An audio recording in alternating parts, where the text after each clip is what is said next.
Alright. So I said I was only going to do 6, but we're doing number 7. I'm so gripped. I need to know what comes next. So we've just had our stew. Don't think I'll be eating stew for a while. Anyway, I laid there, sprawled on the floor like Carrie that night, my eyes wide open, my mouth agape, dripping vomit from my mouth with a splat onto the icy floor. I didn't want to taste it, taste her. I felt dead. I felt like I was in an icy hell with my own personal demons singing lullabies and chopping people up in front of me. I must have been a horrible person in past life. I'm surely paying for it now. Cricket did as Cricket always does. She stared back at me and didn't blink. She was humming the same song and holding her protruding belly. I couldn't help that she was copying my expression. Her mouth hung open as she hummed and her eyes didn't falter from mine. It could have been easily the most horrifying thing I've seen if I hadn't experienced everything else this past week. My paralysis was interrupted as swiftly as it came. I felt the sting of cold air in my lungs as Sam's grip dragged me back upstairs. I didn't even hear him come down the steps, let alone hear Cricket yelp in excitement as she saw him. I must be completely out of it. He came quick and quiet like a thief in the night. The only thing that made me realise it was him was the rough texture of his mask grazing against my cheek as he dragged me up. I'm sure he must have seemed convinced that the horror of Carrie's death would shake me into submission, reset my terror into compliance. But as we ascended the creaking stairs, my head buzzed with disbelief and a spark of defiance flared within me. I kicked and twisted, my legs barely holding me, and somehow flailed out of his grip once we hit the living room. I stumbled and slammed into a wall. Silence. We both froze, me panting, him just watching. He tilted his head, his eyes fierce and amused. His breath was calm. My fight was nothing to him. I always considered myself a well-fit person, but I truly was powerless. Then slowly he turned his back to me and crouched by the fireplace, stoking the fire with careful consideration. Aren't you worried I'm going to run? I hissed, backing toward the door. I did it before, I'll do it again. You did run before, he said, not looking at me. And you'll fail again. He tossed another log on the fire and stood. The flames lit up one side of his face, casting a long flickering shadows across the room. If you want to end up like Carrie, be my guest. You already made a mess of things. I've no will to stop now. He turned to me. I could tell he was smiling widely underneath that mask. But please, go ahead. Silence. My eyes darted to the door, then back to him. He made no move to follow.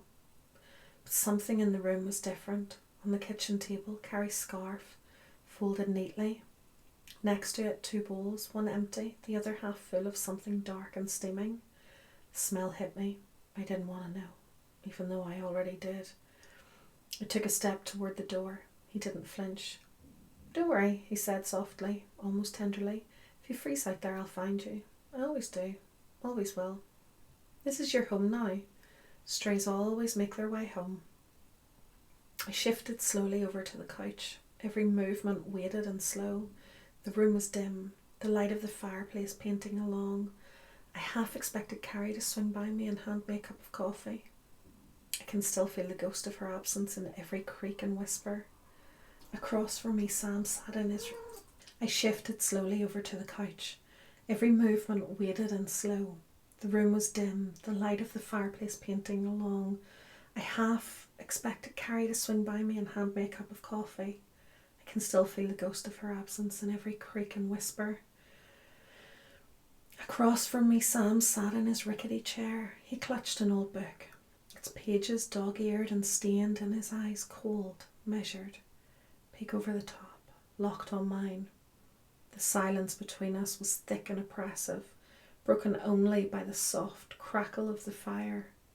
I swallowed the lump in my throat and managed to whisper, "What do you want from me?" Even the words feel foreign and heavy. Without rising to meet my gaze fully, he closes his book with deliberate slowness. "A family," he replies. The weight of his words crashed down on me. You should have thought about that before killing Carrie. She was your daughter, right? I managed, a note of desperate fury trembling in my voice. I have my own life, my own family. I don't need a new one. Then he spoke again, mocking my whispered tone. You're the reason Carrie is dead. And your family is in Kentucky. You're alone now and you need a family. It was fate that I found you that day. Meant to be. I felt every word like a lash, and for a moment my will faltered, my heart beat, a frantic drum, forced myself to focus. I never told him where my family was from. I never told him my name. Yet Carrie and Sam both knew it. How? The tension was absolute as I remained seated on the couch, my eyes not daring to stray from his. Caught in a fragile standoff, trapped between a past I can't escape and a future he insists is inescapable. Something inside me snapped. All the fear, the crushing guilt, and every suffocating word Sam had spoken converged into a single irreversible act. Without a second thought, I sprang forward, every muscle screaming with adrenaline, and drove a jagged metal shard, clutched tightly in my trembling hand, deep into his side. The shard, rusted and sharp for months, forgotten in the dark recesses of the basement, found its mark with devastating precision.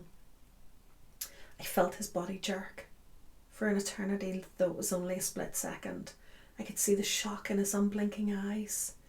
In that flicker, his mask of cold detached, cracked, revealing a flash of something raw and vulnerable underneath. The sound of the shard piercing his flesh sounded like biting into an old orange, squelching and soggy. I heard my own ragged breath and the sickening thud as his chair toppled backward. Time seemed to stagger around us for a heartbeat.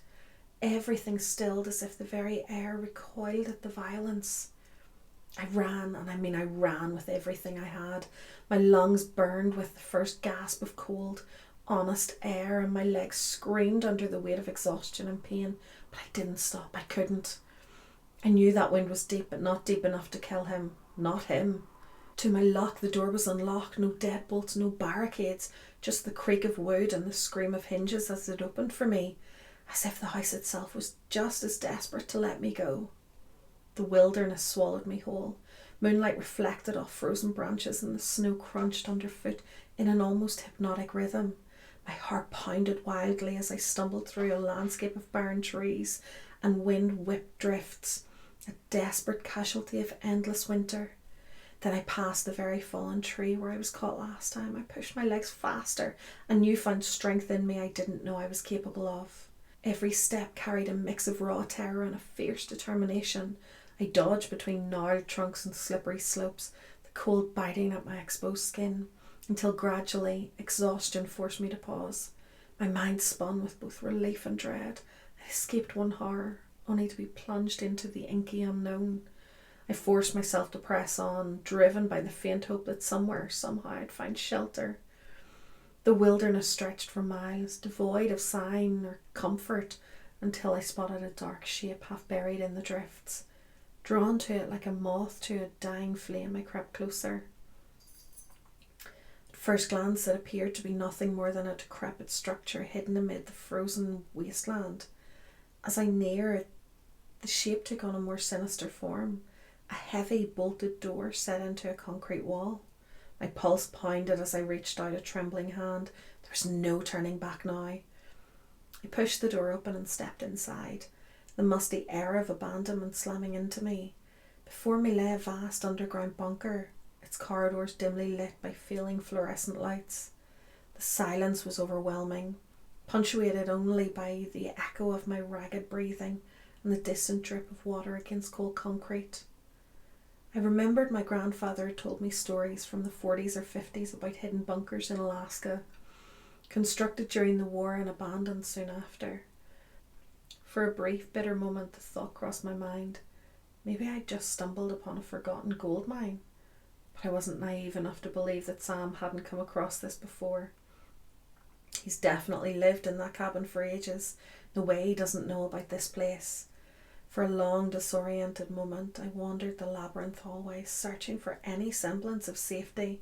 Every door felt like a potential portal to further horror, each shadow concealing unspeakable secrets.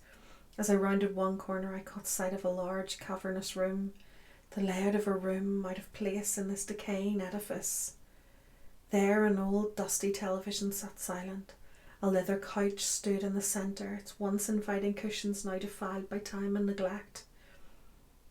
In that moment, the bunker's duality struck me. Within these walls lay a deceptive promise of shelter, yet every inch reeked of cold indifference and hidden cruelty.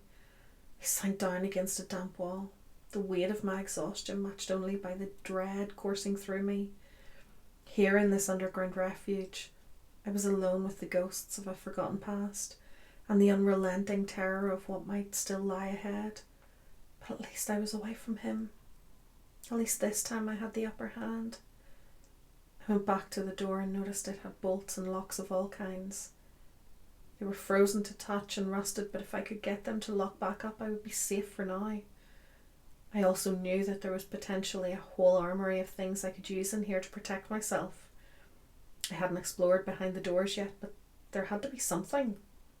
Okay, so this is getting crazy. We've now done 7 episodes and we've left it with she has stabbed him. She has escaped into a bunker. Is there going to be somebody lurking in this bunker? Is she alone? Like, what is going on there? How does he know her? How does he know where she is from? I'm going to assume that somehow he has managed to be in where she was living. Yeah, I am excited to read more, but we're going to leave it for there. There is at least 15 episodes, so we are only halfway there. Less than halfway there, at least. I can't wait to see what else we've got coming. Anyway, guys, don't forget to give this a thumbs up. Go over and check Brianna out. I will link her down below as always. I will see you next time. Bye bye.